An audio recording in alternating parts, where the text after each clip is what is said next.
Bandeirantes acontece, voltando aqui do nosso estúdio, hoje com visita. O prefeito de São Bernardo, Orlando Morando, está aqui com a gente. Prefeito, seja bem-vindo, tudo bem?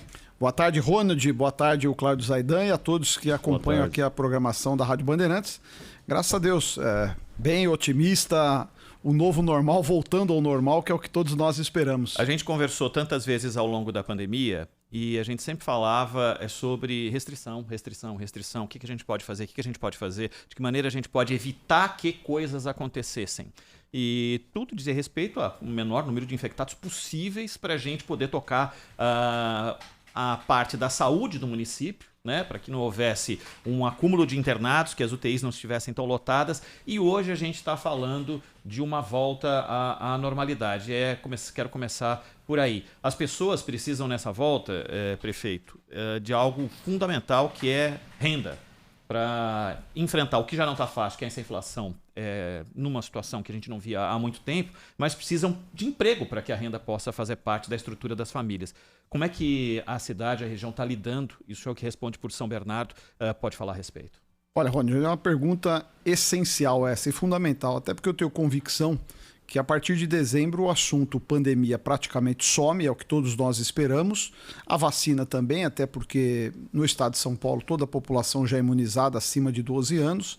No caso de São Bernardo, já vacinamos todos os adolescentes, já estamos aplicando a dose de reforço.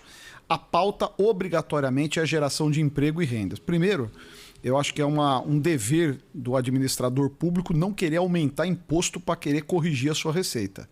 Então, São Bernardo não tem correção de impostos, é muito importante, e mais do que isso, quem gera emprego, seja a indústria, o comércio que está na cidade ou aquele que está indo para a cidade, nós damos desconto no IPTU. Então, não tem aumento e, além de tudo, você tem desconto no IPTU. E os resultados são positivos. Desde janeiro deste ano, mesmo com a pandemia, agora numa situação muito melhor, o CAGED é positivo em São Bernardo do Campo. Então, nós mais abrimos postos de trabalho do que fechamos. E o perfil é parecido com o nacional? O salário, as oportunidades surgiram, mas com salário menor, muita gente que está deixando a informalidade, mas ocupando posições com cargos e salários menores do que anteriormente? A gente sai um pouco dessa média nacional porque nós temos grandes empresas que remuneram melhor, até porque contratam um profissional com uma qualificação muitas vezes maior. Nós temos grandes montadoras, nós temos indústrias internacionais na cidade. Para você ter uma ideia, São Bernardo hoje é produtora de satélite, né? Nós temos a indústria que trabalha para a aeronáutica em São Bernardo do Campo. Grande parte dos seus profissionais são engenheiros. A indústria de caminhões pesados, ônibus e caminhões pesados, vai muito bem, até porque se teve um setor que não teve crise foi o agro, e ele é um grande consumidor de máquinas, caminhões, e nós produzimos caminhões, considerando que São Bernardo é onde tem a fábrica da Mercedes. Toda a produção de caminhão Mercedes do Brasil hoje está em São Bernardo, toda a produção de caminhão Scania está em São Bernardo do Campo, então isso também nos ajuda na geração de emprego. E o comércio voltando a crescer. O que impactou fortemente nessa crise foi, infelizmente, o grande impacto que teve em bares, restaurantes, padarias, e nós vimos que voltou a crescer. Na última semana inaugurou um grande restaurante na nossa cidade, 80 empregos. Você fala, mas 80 empregos para um restaurante? Numa cadeia, daqui a pouco você está gerando 800, 8 mil. Então isso tudo é muito importante e é o que nós esperamos. E por parte da prefeitura a garantia de não aumentarmos impostos e mais, você de toda São Paulo que está nos ouvindo, pode vir investir em São Bernardo que tem desconto no IPTU para quem gera emprego. Zaidan. Prefeito Orlando, eu vou fazer duas perguntas, porque uma me foi enviada aqui por um morador de São Bernardo do Campo, o Marcos Muzak. Ele até mostra uma foto aqui de um braço da Billings e ele fala sobre o problema do assoreamento e pergunta se no período de seca, claro que esse é um trabalho que não é de uma prefeitura, né? É da região metropolitana e do próprio governo do estado, mas se isso tem sido feito, se estão cuidando aí para desassorear esses braços da represa para que, em período sem chuva, que haja água reservada. Como é que tem sido o trabalho de vocês em relação a Billings? Zaidan, uma excelente pergunta e eu quero agradecer ao Marcos. Olha, a represa Billings pertence ao governo do estado através da EMAI. Agora, obrigatoriamente, as prefeituras têm responsabilidade. Hoje nós estamos com uma grande obra de mais de 300 milhões chamado ProBillings, junto com a Sabesp e a Prefeitura de São Bernardo, onde nós estamos fazendo toda a captação do esgoto, que até então era lançado in natura para a represa, e esse sim foi o grande responsável pelo assoreamento, bem como já fizemos em toda a região do Riacho Grande. Só para se ter uma ideia, até 2024, nós não teremos mais efluentes sendo lançados na represa Billings sem tratamento. Todo esse efluente produzido, o esgoto sanitário, vai ser levado para uma estação de tratamento já pronta na divisa entre São Caetano e o Heliópolis. Então, daí, este momento que estão sendo feitas as adutoras e a coleta residência a residência, em especial neste momento em toda a região do Grande Alvarenga. Nós já estamos com mais de 60% da obra realizada, quer dizer, obra que já está executada, o que nos dá a certeza que a partir de 2024 nós voltaremos a ver a represa Billings, muito parecido com o que hoje é feito no Rio Pinheiros, está sendo feito pela Sabesp e a Prefeitura para a represa Billings, que foi, sem dúvida nenhuma, o fator que levou o maior assoreamento. E a gente sente esse impacto exatamente nesses períodos de seca, onde o nível da represa baixa e nós percebemos o quanto ela foi sacrificada por décadas e a gente vai corrigir este erro que infelizmente deixaram ocorrer. Prefeito Orlando Morando, agora a minha pergunta, hoje aqui no Bandeirantes Acontece, nós falamos a respeito da entrevista que o governador João Dória concedeu à Veja.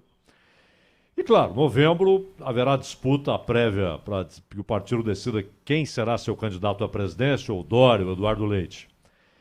E falávamos inclusive aqui da posição adotada pelo Tasso Gereissati, que apoiou Eduardo Leite, Minas Gerais, majoritariamente o PSDB mineiro apoiando Eduardo Leite. O Dória conseguiu o apoio da Ieda Cruzes no Rio Grande do Sul. O senhor é uma liderança importante do PSDB em São Paulo. Tem favorito nessa prévia? Zaidan, tenho procurado sempre desviar da pauta política, até porque a eleição é sempre no ano par, mas não vou negar até em respeito a você tratar do assunto. Olha, sempre com muito respeito ao adversário, mas é inegável que o governador João Dória é favorito. E eu vou explicar o favoritismo. Primeiro porque o estado de São Paulo, e aí falando do PSDB, representa 25% do peso das prévias, só o estado de São Paulo. E ao longo deste período, o governador João Dória recebeu diversos apoios. A prefeita de Palmas, a única capital governada pelo PSDB, já declarou o apoio ao governador João Dória.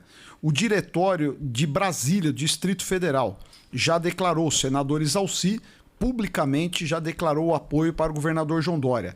Diversas lideranças do estado do Mato Grosso do Sul, deputados federais, deputados estaduais, aqui eu cito o nome, o deputado federal Beto Pereira, o presidente da Assembleia Sul-Mato-Grossense, o Paulo Correia, já declararam o apoio ao João Dória e uma grande chance de ter, inclusive, o apoio do diretório como um todo. No estado do Mato Grosso, um bom diálogo em andamento com o deputado Wilson Santos, ex-prefeito de Cuiabá, com o deputado Avalone. Não é diferente o diálogo que tem sido mantido no estado do Paraná. E agora, na última sexta-feira, o governador João Dória esteve em Belo Horizonte e também na cidade de Betim, onde recebeu o apoio de lideranças do PSDB, prefeitos do PSDB. Então é uma disputa muito equilibrada, que considerando o peso que tem São Paulo e demais estados, o Acre está nos apoiando, tenho grande convicção de que o governador João Dória possa ser o grande vitorioso dessas prévias, o que eu considero extremamente importante para a gente poder fazer uma colisão de bons partidos, de boas lideranças, para ter uma eleição com um bom enfrentamento. Porque o que eu mais ouço, e é voz corrente, e eu não digo isso por ser tucano, as pessoas não querem o nem o Bolsonaro, nem o Lula. Então é um dever do Brasil e do PSDB apresentar um candidato competitivo, com condições de governabilidade e, principalmente, presidência da República, prefeitura, governo de estado, não é escola para político. Nós temos que pôr alguém preparado, que realmente tenha convicção, estatura e conhecimento do que vai fazer. Nós estamos vendo o que custa para o país a falta de um presidente com experiência, com capacidade para poder gerenciar. gerenciar a governabilidade, mas acima de tudo, colocar o Brasil de volta ao trilho do desenvolvimento. A pandemia vai embora e eu falava aqui com o Ronald, a palavra de ordem para 2022, 2023, 2024 é crescimento. É inaceitável o nosso país continuar com PIB de 1%, PIB de 0,5%. Nós precisamos ter o país em um patamar de crescimento como o mundo cresce. Nós não podemos manter esta década perdida como nós vimos no final do governo Dilma, governo Temer e estamos vendo do governo Bolsonaro. Prefeito, a última de minha parte. A Prefeitura de São Paulo e a Prefeitura do Rio de Janeiro, as duas maiores cidades do país, já falam em liberar máscara em ambientes públicos. Rio de Janeiro fala em 65%, está em 56% da população adulta. São Paulo vai chegar em breve a 90% da população adulta integralmente vacinada. Como é que São Bernardo está observando esse movimento e lidando com essa perspectiva? Olha, considero um erro antecipar a retirada da máscara. Um erro, e nós não vamos fazer isso em São Bernardo. Os Estados Unidos teve essa medida e teve que voltar atrás. Nós não podemos levar a sensação está melhor, está caminhando para o melhor, mas a pandemia não acabou, o vírus não foi extinto, o vírus está entre a gente. Nós continuamos com uma média de 500 pessoas que morrem no Brasil por dia, vítimas de Covid, e ainda existem pessoas novas sendo internadas, hospitalizadas, vítimas do Covid.